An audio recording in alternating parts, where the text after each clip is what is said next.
Hello, Robs. We're back with new book arrivals. This is probably number 217, but I keep getting it wrong by one or two, so let's start.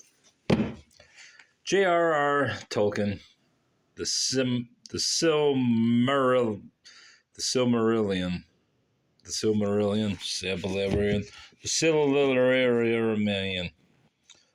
the epic history of the elves in the Lord of the Rings. It's absolute rubbish, but I got it because it's a good trade off for 50 cents, even though it looks like a goddamn gremlin chewed the cover.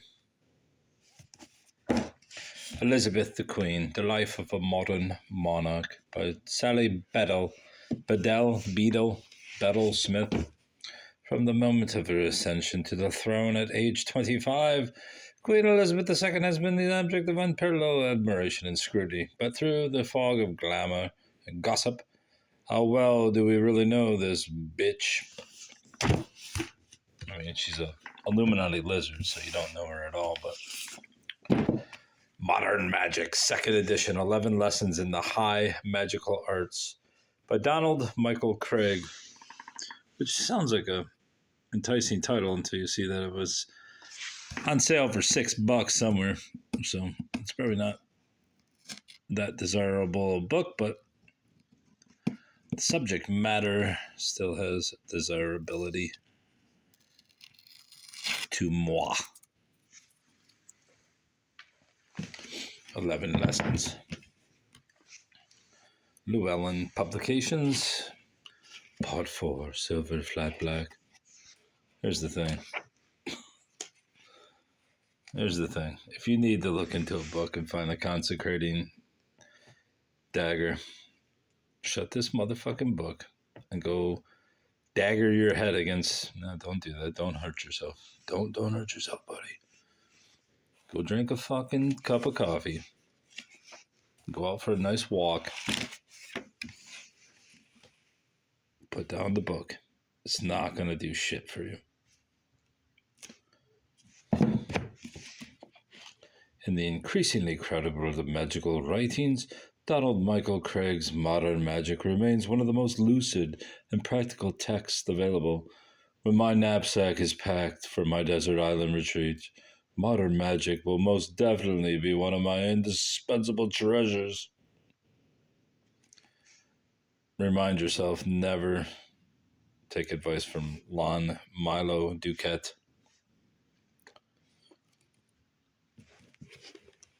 The secret force is what is commonly known as Kundalini, or Ruach, Rock, or Chai. Read Crowley 777. Don't read any of this bullshit. I mean, read it, but mock it. The Murder of Willie Lincoln, a novel. Solomon brings to life Washington City of 1862. Bert Solomon. Obviously, Willie was Lincoln's son. And upon his death, Lincoln and his wife both were rather righteously shaken. Married to the point of insanity, but Lincoln himself was rather wrecked. And I believe he used to weep a lot. And, I mean, who could blame him? It's your kid. I'm not a particular fan of historical novels, but I like this cover. It's a really nice one. So I got it to go with my Lincoln collection. The Frozen River, Ariel Lawhen. Lawhen? I plan on selling this, so. When the Kennebec River freezes, entombing a man in the ice, Martha Ballard is summoned to examine the body and determine cause of death. As a midwife and healer, she is privy to much of what goes on behind closed doors in Hollowell. Her diary is a record of every birth and death.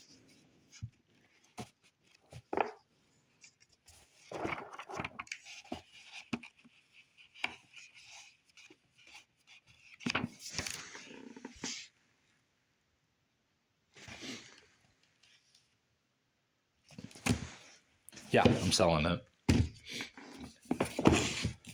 Victoria, the Queen, an intimate biography of the woman who ruled an empire. She's kind of cute. Exhilarating. This book shows how Victoria's girlish naughtiness turned into a regal, willful, complex nature that other biographies have tended to simplify. Fifth in line to the throne at the time of her birth in 1819, Victoria was an ordinary woman thrust into an extraordinary role, drawing on previously unpublished sources, include fresh revelations about Victoria's relationships with her servant John Brown. New York columnist Julia Baird brings vividly to life the fascinating story of a woman who struggled with so many of the things we do today, balancing work and family, raising children, navigating marital strife, losing parents, combating anxiety and self-doubt.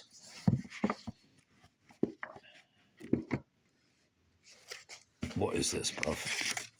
Oh, look, it's little Ella, Hadel, Kayla, Liz, the dogs of our lives.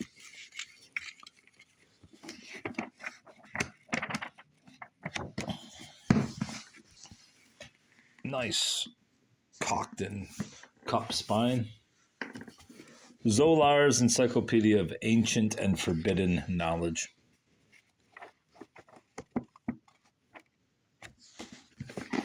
Just the name Zolar is mystical enough to make you have to get this book.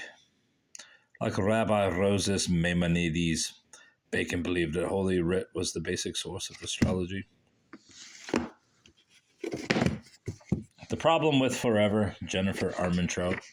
Another book I bought to resell, whether to thrift books or eBay. She will go.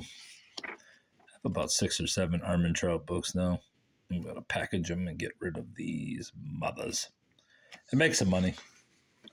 Just sold a $20 book recently, so it's a good trade-off, especially when I bought what's this? Spent $8 for all these books. Great deal. I think 15 bucks. Will you round up? Oh, I will. I'm a great guy. So what's that? $8 in books is 15 bucks for $8. Not bad. It's 50 cents, but with a roundup. The New Chinese Astrology by Suzanne White. Don't know if this has any value, but I keep buying these books just because. Cat Futures. What cat should expect from each of the next 12? What am I, a rat? I think I'm a rat. I do believe I'm a rat. The relentless rat. That's me. Am I the rat or am I the dog? There's a chart that tells you what you are.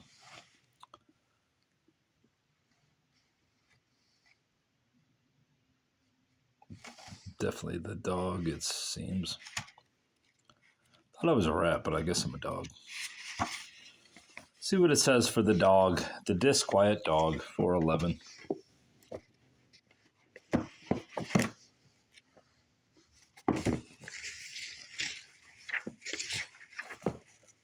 Dear doggy, man's best friend indeed. You are honest, faithful, and sincere. You give real value in return for affection. You are an agreeable companion. When you're in a good mood, to know you is to love you, except when you let go with a brutish comment or snap sarcastic zingers at us poor, unsuspecting bystanders. You have a bark on you, doggy, that makes even your most ferocious bite seem painless.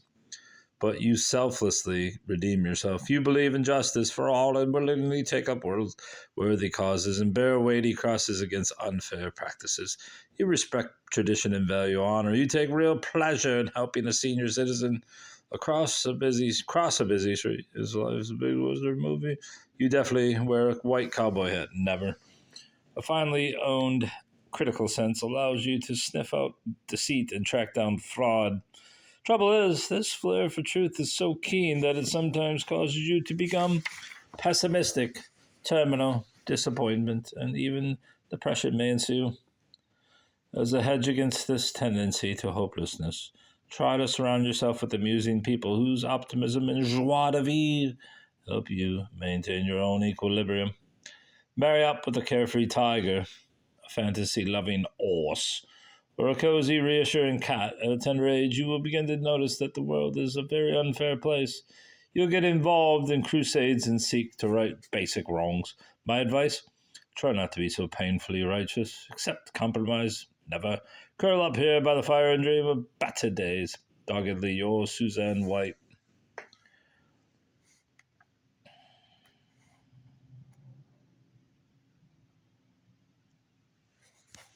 The dog ID card. Your best. Color is turquoise. Flowers, calendula. Fragrance is balsam tree is cherry. Flavor is meaty. Birthstone is the ruby. The dog is yin. The dog's motto is I worry. When all is well and the sheep are safe. Fuck off. Beware of the damn dog. Dogs are born old and get younger as they age. A wrinkled brow in the dog's child's is the dog's child's trademark. A scowl seems built into the taut features of the adolescent, while young adult dogs shake their heads a lot and tisk and cluck at the stupidity and grabbiness of those who run the systems of which they so disapprove. Where does this bullshit emanate? Is this all astrological too? I wonder. I mean, it's obviously astrology is bullshit, but I mean, how do they figure that there's 12 basic personalities? This one, the K-pop Dictionary, I hope to sell this. It was too good to pass up. 500 essential K-pop words and phrases. Rainism. Oh, who's this fucking guy? Lost your K-pop book, Bubba. Memories. 2018. Yeah, buddy. I got your book now, bro.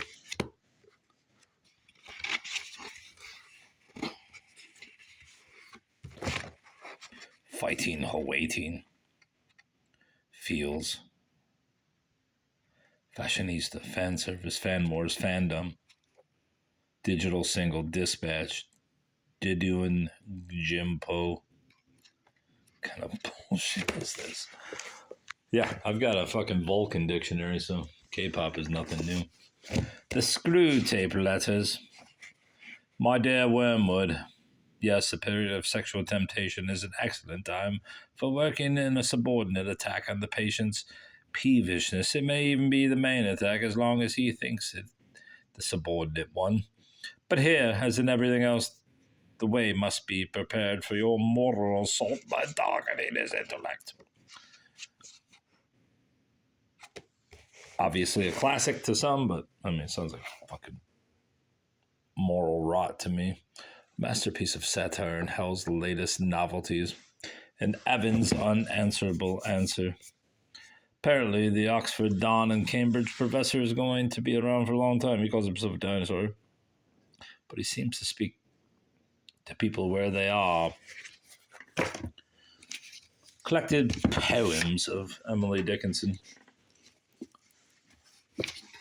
Don't know if I have any Dickinson. What is this? Oh, just a tear. Just a meat flap. 2 words. It makes no difference abroad. The seasons fit the same. The mornings blossom in the noons and split their pods of flame. Wild flowers kindle in the woods. The brooks brag all the day. No blackbird hates his jogging for passing Calvary. Otto da fee and judgment are nothing to the bee. His separation from his nose to him seems misery. Death and life. Apparently with no surprise to any happy flower, the frost beheads it at its play in accidental power. The blonde assassin passes on. The sun proceeds unmoved to measure off another day for an improving God. Facsimile. That's how she wrote. It's fucking sight too much. On the bleakness of my lot, bloom I strove to raise. Late my acre of a rock yielded grape and maize. Soul of flinted, steadfast tilled, will reward the hand. Seed of palm by Libyan sun, fructified in sand.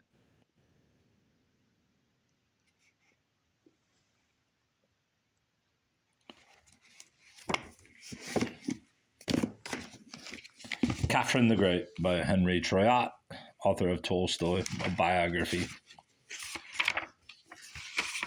Translated by Joan Pinkham, 1980. The French and the Czechs. Who's this about? Catherine the Great? Is that Russian? Yes, Russian-born Frenchman. Catherine the Great.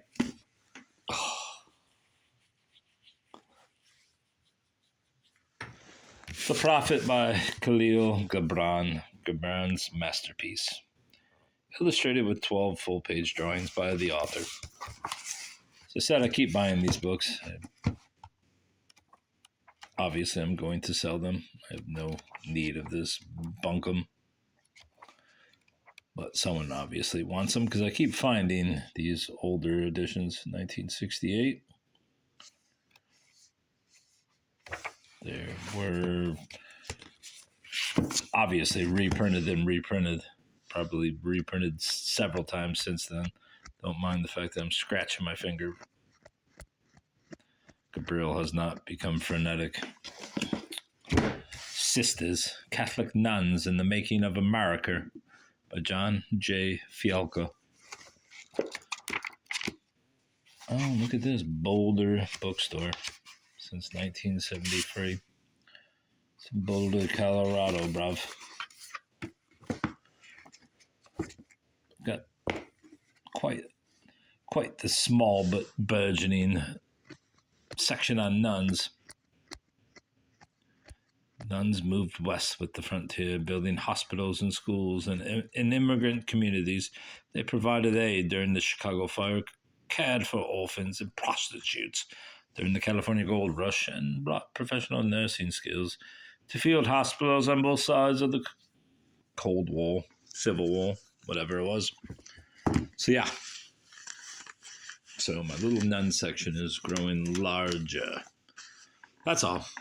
I got more books, but they were purchased online and they will be shown in one video on their own. Goodbye, bro.